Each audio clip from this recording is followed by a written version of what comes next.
Hello friends, आप सभी का स्वागत है मेरे यूट्यूब चैनल नो एग्ज़ाम में। आज हम बात करेंगे राजस्थान की कला एवं संस्कृति के बारे में, जिसमें हम राजस्थान के लोक देवताओं के बारे में पढ़ेंगे। तो राजस्थान के बारे में पहले हम बेसिक नॉलेज जान लेते हैं। यह है राजस्थान का मैप।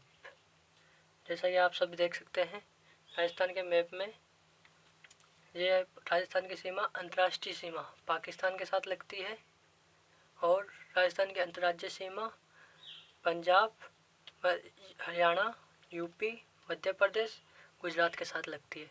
सबसे ज़्यादा सीमा अंतर्राज्यीय सीमा मध्य प्रदेश के साथ लगती है और सबसे कम सीमा पंजाब के साथ लगती है। लेकिन आपको ये भी बात बताना चाहिए, पंजाब के साथ तो राजस्थान के 2 जिलों की सीमा लगती है और यूपी के साथ भी राजस्थान के 2 जिलों की सीमा लगती है। ये भरतपुर और धौलपुर है। यहाँ पे श्रीगंगानगर, हनुमानगढ़ है। ठीक है, अब हम इसके बाद में हम ये जान लेते हैं राजस्थान की राजधानी क्या है, जयपुर। और राजस्थान का क्षेत्रफल 3,42,239 वर्ग किलोमीटर है। ठीक है, अब इसके बाद में हम बात करते हैं राजस्थान के लोक देवताओं के बारे में। तो जैसा कि हम बात करते हैं राजस्थान के लोक देवता के बारे में, तो ये है राजस्थान के लोक देवता रामदेव जी, जिन्हें पंचपीर के नाम से भी जाना जाता है। तो राजस्थान के बारे में, रामदेव जी के बारे में बात करें तो आप सब जानते हैं रामदेव जी का जन्म उड़ू कश्मीर बाड़मेर में हुआ था। तो उड़ू कश्मीर बाड़मेर में आता है, तो हम बाड़मेर के बारे में थोड़ा बहुत जान लेते हैं। तो बाड़मेर के बारे में जाने तो ये है राजस्थान के मैप में बाड़मेर। आप सब देख सकते हैं राजस्थान के मैप में बाड़मेर है और बाड़मेर के बारे में बात करते हैं हम आपसे। तो आप सब जानते हैं बाड़मेर तेल व खनिज संपदा का धनी है और यहाँ पे मल्लिनाथ जी का पशु मेला लगता है तिलवाड़ा में। और दूसरी बात करें हम तो आलम जी का मेला भी लगता है धूरीमना में, बाड़मेर में। ब्रह्मा जी का मंदिर आसोतरा बाड़मेर में पड़ता है। लेकिन आपको ये पता होना चाहिए ब्रह्मा जी का दूसरा मंदिर है, पहला मंदिर पुष्कर में है ब्रह्मा जी का। और यहाँ पे किराड़ू का मंदिर भी है बाड़मेर में, जिसे राजस्थान का खजुराहो कहा जाता है, राजस्थान का खजुराहो कहा जाता है। और आपको ये बात भी पता होनी चाहिए कि मेवाड़ का खजुराहो जगत अंबिका मंदिर को कहा जाता है और राजस्थान का मिनी खजुराहो भंड-देवरा 12 में है, उसे कहा जाता है। ठीक है, तो हम इधर बात करते हैं, थोड़ा और जानकारी हमें पता होनी चाहिए। 56 की पहाड़ियाँ ये बाड़मेर में आती है। इसी में 56 की पहाड़ियों में नाकोड़ा पर्वत, हल्देश्वर महादेव का मंदिर जो हल्देश्वर पहाड़ी पे है, जो भी बाड़मेर की सबसे ऊंची पहाड़ी है, ये पता होना चाहिए आपको। सिवाना दुर्ग बाड़मेर में है, ये भी 56 की पहाड़ियों में आता है। और यहाँ पे पत्थरमार होली प्रसिद्ध है और यहाँ पे मलीर व अजरक प्रिंट सुप्रसिद्ध है। लेकिन हम आपको इससे पहले एक बात बता दें कि ये 56 की पहाड़ियाँ बाड़मेर में कहाँ पे है। तो आप देख रहे हैं बाड़मेर का मैप और बाड़मेर में आप देख रहे हैं ईस्ट साइड में, पूर्व की साइड में ये आपको जो दिख रहा है कवर किया हुआ एरिया, ये है 56 की पहाड़ियाँ। दिख रहा है आपको 56 की पहाड़ियाँ। अब इसके बारे में और बात करें बाड़मेर के बारे में, लूणी नदी यहाँ की एक सुप्रसिद्ध नदी है जिसका उद्गम नाग पहाड़ अजमेर से होता है और इसका पानी खारा हो जाता है बाड़मेर के बालोतरा के बाद में। ठीक है, अब हम बात करें लूणी नदी के बारे में थोड़ा बहुत हम जान लेते हैं। नाग पहाड़ अजमेर से होता है, लेकिन उद्गम हो गया नाग पहाड़ से, अजमेर से, लेकिन इसका नाम सागरमती होता है जब इसका उद्गम होता है नाग पहाड़ी पे। फिर इसके अलावा एक नदी और है जिसका नाम है सरस्वती नदी, जो पुष्कर से निकलती है वो। और ये सरस्वती नदी और सागरमती नदी गोविंदगढ़ अजमेर में जाके मिलती है, तब उसके बाद इसका नाम लूणी नदी पड़ता है। और आप सब जानते हैं क्षेत्रफल में राजस्थान में इसका दूसरा स्थान है और इसका क्षेत्रफल है 28,387 स्क्वायर किलोमीटर। और इसमें कुछ प्रमुख स्थान भी है जिसमें जान सकते हैं आप पंचभद्रा, चौहटन, खेड़, बालोतरा, समदड़ी के बारे में आप जानते हैं। यहाँ पे पीपा जी का मंदिर आता है। और समदड़ी की बात करें तो पीपा जी का मंदिर आ जाता है। बालोतरा में बात करें तो बालोतरा बहुत फेमस जगह है यहाँ की। और यहाँ पे नाकोड़ा का मेला लगता है। खेड़ में रणछोड़ राय जी का मेला लगता है। और चौहटन के बारे में आप जरूर जान लीजिए, यहाँ पे सुइयों का मेला लगता है जिसे अर्धकुंभ कहा जाता है। ठीक है, ये 4 साल में एक बार लगता है। और पंचभद्रा ये रिफाइनरी के लिए प्रसिद्ध है, सुप्रसिद्ध है। ठीक है, अब हम बात करते हैं वापस हमारे रामदेव जी के बारे में। तो आप सब जानते हैं रामदेव जी का जन्म ओडू कश्मीर बाड़मेर में हुआ है। ठीक है, अब इनके पिता का नाम जानते हैं। पिता का नाम है अजमाल, माता का नाम है मेणा दे और पत्नी का नाम है नेतल दे, जैसा कि आपको दिख रहा है। और इनके गुरु का नाम बालीनाथ है। इनकी धर्म की बहन का नाम है डालीबाई। और जो इनके पुजारी होते हैं रामदेव जी के, वो उनको बोलते हैं रिखिया। और ये मेघवाल जाति के होते हैं। ठीक है, और ये डालीबाई का संबंध भी मेघवाल जाति से आता है। ठीक है, और इनके बारे में जाने तो उससे पहले मैं आपको कुछ बताना चाहता हूँ। जैसे कि आपको पता है इनके पिता का नाम अजमाल, मेणा दे, नेतल दे पत्नी का नाम। ठीक है, तो आपको इसको याद करने की एक ट्रिक बता रहा हूँ मैं, आपको आसानी से याद हो जाएगा। तो अजमाल की बात करें तो इनको कैसे याद करें, तो इनके लिए जमाल मैणे नादे। ठीक है, जमाल मैणे नादे। तो आप समझ रहे होंगे जमाल मतलब अजमाल, माता का नाम मेणा दे, मैणे मेणा दे, न दे नेतल दे। ठीक है, ये आसान ट्रिक थी, इससे आप आराम से इसे याद कर सकते हैं। और अब जानते हैं रामदेव जी के अन्य नाम। इन्हें पंचपीर तो कहा ही जाता है। इसके साथ में इन्हें पीरों का पीर, रामसा पीर, रूणीचारा धनी और कृष्ण का अवतार भी मानते हैं। ठीक है, इनकी प्रमुख रचना है 24 बाणियाँ।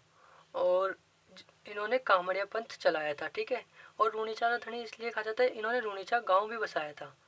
और आपसे बात कर रहा था मैं कि कामड़िया पंथ चलाया इन्होंने। और कामड़ जाति की महिलाएं के द्वारा 13 ताली नृत्य किया जाता है। ठीक है, और भक्तों द्वारा इनके लिए जो गाए जाते हैं गीत, उन्हें ब्यावले कहा जाता है। और रामदेव जी के मौसेरे भाई हड़बू जी भी थे।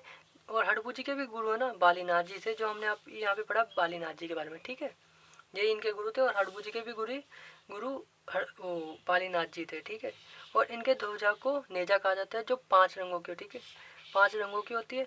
और इनके चमत्कार को पर्चा कहा जाता है। पर्चा इसलिए कहा जाता है क्योंकि पर्चा कहा जाता है, लेकिन इस पर्चे को लेके वो भी आपके बारे में बता दें कि जब अरब से पीर आए थे, तब उनके बर्तन रामदेव जी ने चमत्कार के द्वारा उनके सामने ले आए थे। तो उन्होंने कहा था हम तो पीर और आप पीरों के पीर। ठीक है, और इनके रात्रि जागरण को जम्मा जागरण कहा जाता है। ठीक है, और इनका मेला लगता है भाद्रपद शुक्ल द्वितीया को। ठीक है, और थान इनका कदम वृक्ष होता है। अब इनके कुछ प्रमुख मंदिर है राजस्थान में और राजस्थान के बाहर।